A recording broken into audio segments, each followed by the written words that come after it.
ദീപക് ദേവ് എമ്പുരാൻ സിനിമയെപ്പറ്റി കുറച്ച് കാര്യങ്ങൾ ക്ലബ് എഫ്എമ്മിന് കൊടുത്ത ഇൻ്റർവ്യൂവിൽ പറഞ്ഞിട്ടുണ്ട്. അതെന്തൊക്കെയാണെന്ന് നോക്കാം. ബാക്ക്ഗ്രൗണ്ട് സ്കോർ ചെയ്യാൻ വേണ്ടിയിട്ട് സ്പോട്ട് എഡിറ്റർ വിഷ്വൽസ് ദീപക് ദേവിന് അയക്കാറുണ്ട്. ആ വിഷ്വൽസ് മാത്രം വെച്ച് ബാക്ക്ഗ്രൗണ്ട് സ്കോർ ചെയ്താൽ ഫൈനൽ കട്ടാണെന്ന് എല്ലാവരും വിചാരിക്കുമെന്നാണ് ദീപക് ദേവ് പറയുന്നത്. അതായത് കളർ ഗ്രേഡിങ്ങും CG VFX ഒന്നും ചെയ്യാത്ത രംഗങ്ങൾ പോലും വിഷ്വൽസ് കാണുമ്പോൾ വളരെ റിയലിസ്റ്റിക് ആയിട്ടാണ് തോന്നുന്നതെന്നാണ് ദീപക് ദേവ് ഇവിടെ ഉദ്ദേശിക്കുന്നത്. കാർ എക്സ്പ്ലോഷൻസ് ചെയ്ത ചില ഫുട്ടേജൊക്കെ കാണുമ്പോൾ സ്പോട്ട് എഡിറ്റ് ആണെന്ന് തീരെ തോന്നുന്നില്ലെന്നും അത് ഫൈനൽ എഡിറ്റ് എന്നൊക്കെ തോന്നുന്ന തരത്തിലാണ് സിനിമയുടെ ടീം ഒരുക്കിയിരിക്കുന്നതെന്നാണ് പറയുന്നത്.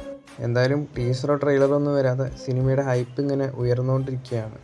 നല്ല കണ്ടൻറ്റും നല്ല മേക്കിങ്ങും ആണെങ്കിൽ സിനിമ എന്തായാലും ഹൈപ്പിനൊത്ത് തന്നെ ഉയരും. എമ്പുരാൻ സിനിമയുടെ ഫസ്റ്റ് സോങ് റെഡി ആയിട്ടുണ്ട്. അത് പൃഥ്വിക്ക് അയച്ച് പൃഥ്വിക്ക് ഇഷ്ടമായെന്നാണ് ദീപക് ദേവ് പറയുന്നത്.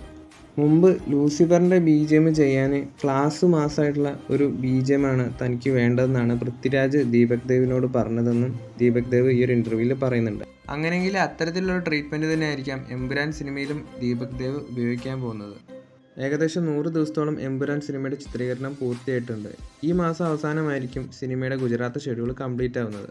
അതുപോലെ എമ്പുരാൻ സിനിമയുടെ റിലീസ് മാർച്ചിൽ നിന്നും ഏപ്രിലിലേക്ക് മാറ്റാനുള്ള സാധ്യതയുണ്ടെന്നും പറയുന്നുണ്ട്.